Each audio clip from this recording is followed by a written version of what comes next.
Hi tatay, alam kong masaya ka na saan ka man nakaroroon.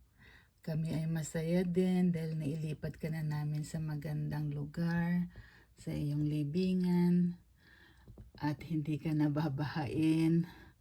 Hindi na kami mahihirapan na bisitahin ka sa apartment na napakataas. Hindi kami makaakyat para bigyan ka ng kandila at ng bulaklak.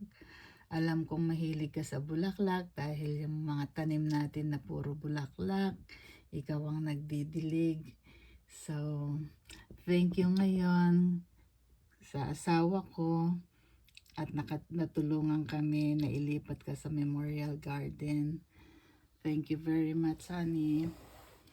Sa ngayon, patnubayan ka ng Panginoon, patnubayan mo din kami. Lagi mo kaming subaybayan, gaya ng pagsusubaybay sa amin ng Panginoon. Maraming salamat sa pag-aaruga mo at pag-aalaga at pagbigay ng suporta sa amin nung kami maliliit pa at pagpapaaral sa amin ng walang humpay mong kasipagan sa pagtulong, pagsuporta, pagbuhay sa aming apat na magkakapatid. Thank you very much. Thank you very much, tatay. Sana ngayon ay nasa payapa na ang iyong kaluluwa. Lagi ka na naming madadalaw sa iyong magandang pwesto. Lagi na tayong magkakasamang buong pamilya, mag-picnic sa lugar mo. At lagi ka namin mabibisita, maalagaan ang lugar mo, madidiligan, mag-groom ang iyong Bermuda. Sa awa ng Diyos, maayos kami at natutulungan kami ng mga taong nagmamahal sa amin. Ganon din kami magkakapatid, nagtutulungan kami lahat sa hirap at sa ginhawa, sa karamdaman. Nagtutulungan kami at nagsasaklolohan kami.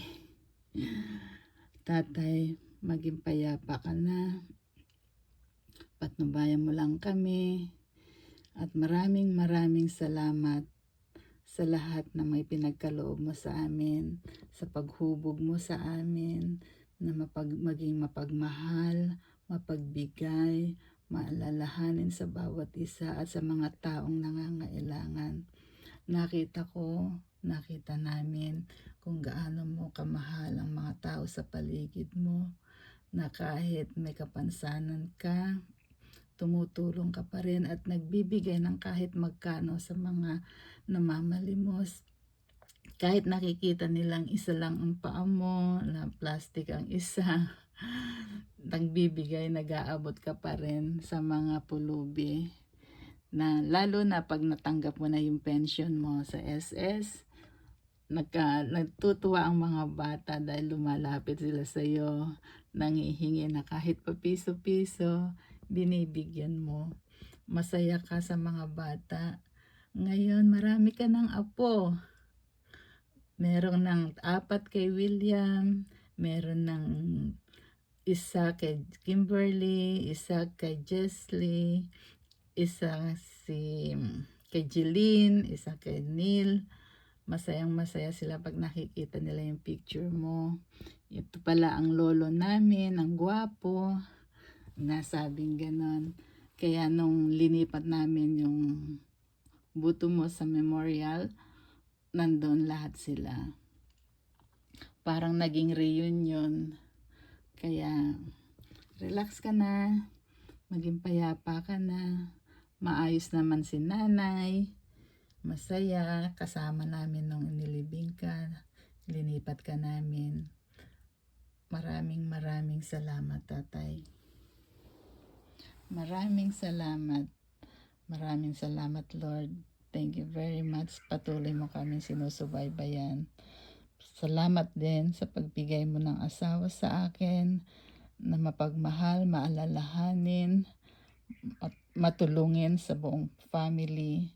Alam kong hindi niya cargo ang buong family ko, pero talagang binibigay niya, sinusustentuhan niya sa lahat ng mga pangangailangan na pang-emergency. Thank you, Lord. Thank you very much. Thank you, Tatay. You are the light of our life. Thank you very much. Bye-bye. Smile.